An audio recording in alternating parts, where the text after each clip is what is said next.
अस्सलाम वालेकुम dear students, this is Ghulam Rasool. हम आज की वीडियो में बात करेंगे BS English versus BS dermatology. Means अगर आप बीएस इंग्लिश ये डिग्री प्रोग्राम हासिल करते हैं, इसके बाद आपके पास वो कौन कौन सा एम्प्लॉयमेंट एरिया आ जाता है जहां जॉब्स ऑफर होती हैं, और अगर आप बीएस डर्मेटोलॉजी ये डिग्री प्रोग्राम हासिल करते हैं तो आपके पास कहां कहां जॉब्स ऑफर होती हैं। डियर स्टूडेंट्स, बीएस इंग्लिश कर लेने के बाद सबसे पहले तो आपके पास एजुकेशन डिपार्टमेंट आ जाता है जहां जॉब्स ऑफर होती हैं, जिसमें सबसे पहले पब्लिक और प्राइवेट सेक्टर के स्कूल्स आ जाते हैं जहां जॉब्स ऑफर होती हैं। सेकंड नंबर पे पब्लिक और प्राइवेट सेक्टर के कॉलेजेस आ जाते हैं जहां जॉब्स ऑफर होती हैं। और उसके बाद डियर स्टूडेंट इसमें डिफरेंट आपके डेजिग्नेशन आ जाते हैं जहां आप काम कर सकते हैं। और बीएस इंग्लिश कर लेने के बाद इलेक्ट्रॉनिक और प्रिंट मीडिया आ जाता है जहां डियर स्टूडेंट्स आपको जॉब्स ऑफर होती हैं। और बीएस इंग्लिश कर लेने के बाद डियर स्टूडेंट्स कल को जो ज़्यादा स्टूडेंट्स हैं वो सिविल सर्विसेज की तरफ मूव करते हैं। मीन्स कंपटीशन के ये जो एग्ज़ाम आ जाते हैं, सीएसएस आ जाता है, उसके बाद एफपीएससी आ जाता है, पीएमएस आ जाता है और पीपीएससी, इन एग्जाम की तरफ भी स्टूडेंट्स जो से वो मूव करते हैं। तो बीएस इंग्लिश का जो मेजर एरिया है वो डियर स्टूडेंट्स एजुकेशन डिपार्टमेंट आ जाता है। और सेकंड नंबर पे लोग इलेक्ट्रॉनिक या प्रिंट मीडिया की तरफ मूव कर जाते हैं। और तीसरे नंबर पे पब्लिशिंग हाउसेज आ जाती हैं जहां जॉब्स ऑफर होती हैं।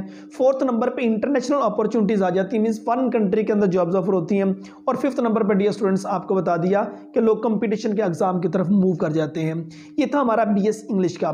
तो डियर स्टूडेंट अगर आप बीएस डर्मेटोलॉजी ये डिग्री प्रोग्राम हासिल करते हैं तो बीएस डर्मेटोलॉजी कर लेने के बाद पब्लिक और प्राइवेट सेक्टर के बीएस हेल्थ केयर यूनिट्स आ जाते हैं जहां जॉब्स ऑफर होती हैं। बीएस डर्मेटोलॉजी कर लेने के बाद पब्लिक और प्राइवेट सेक्टर के कुछ हॉस्पिटल्स आ जाते हैं जहां जॉब्स ऑफर होती हैं। बीएस डर्मेटोलॉजी कर लेने के बाद रिहैबिलिटेशन सेंटर्स आ जाते हैं जहां जॉब्स ऑफर होती हैं। और उसके बाद डिफरेंट लेबोरेटरीज आ जाती हैं जो उनसे जॉब्स ऑफर करती हैं।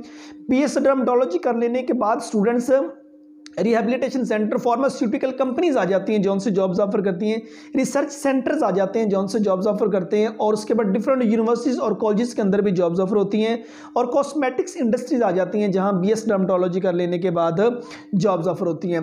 और अगर हम बीएस इंग्लिश का और बीएस डर्मेटोलॉजी का दोनों का डिफरेंस देखें स्टूडेंट्स, अगर आप इंग्लिश के सब्जेक्ट में अच्छे हैं और आपका माइंड कल को एक कंपटीशन के एग्जाम की तरफ जाने का है या एजुकेशन के डिपार्टमेंट की तरफ मूव करने का है, तो देन डियर स्टूडेंट्स आपके लिए बीएस इंग्लिश का सब्जेक्ट जो है वो ज़्यादा बेहतर रहेगा। लेकिन अगर आप बायोलॉजी के सब्जेक्ट में स्ट्रॉन्ग हैं और आप बीएस डर्मेटोलॉजी के सब्जेक्ट को चूज़ करना चाह रहे हैं, कॉस्मेटिक्स इंडस्ट्रीज आपके पास आ जाती है, इसमें जो वो जॉब्स ऑफर होंगी, डिफरेंट लेबोरेटरीज के अंदर जॉब्स ऑफर होंगी। और उसके बाद फार्मास्यूटिकल कंपनीज आ जाती हैं, उनमें जॉब्स ऑफर होंगी। ये मेजर एरियाज आ जाता है। फॉरेन कंट्री के अंदर भी बीएस इंग्लिश के बाद भी और बीएस डर्मेटोलॉजी के बाद भी जॉब्स ऑफर होती हैं। अगर बायोलॉजी के सब्जेक्ट के अंदर आप अच्छे हैं और अलाइड हेल्थ साइंसेज के किसी डिपार्टमेंट में मूव करना चाहते हैं तो आपके लिए बीएस डर्मेटोलॉजी ज़्यादा बेहतर है। लेकिन अगर आप कल को कंपटीशन के एग्जाम में जाना चाहते हैं या एजुकेशन डिपार्टमेंट में सर्वाइव करना चाहते हैं तो फिर आपके लिए स्टूडेंट्स बीएस इंग्लिश का सब्जेक्ट जो है वो ज़्यादा बेहतर है। सो ये हमारी आज की वीडियो जिसमें हमने बीएस डर्मेटोलॉजी की और बीएस इंग्लिश के बारे में बात की। ये वीडियो आप स्टूडेंट को अच्छी लगी होगी। नेक्स्ट वीडियो में मिलते हैं। अपना बहुत सारा ख्याल रखिएगा। फी अमानिल्लाह।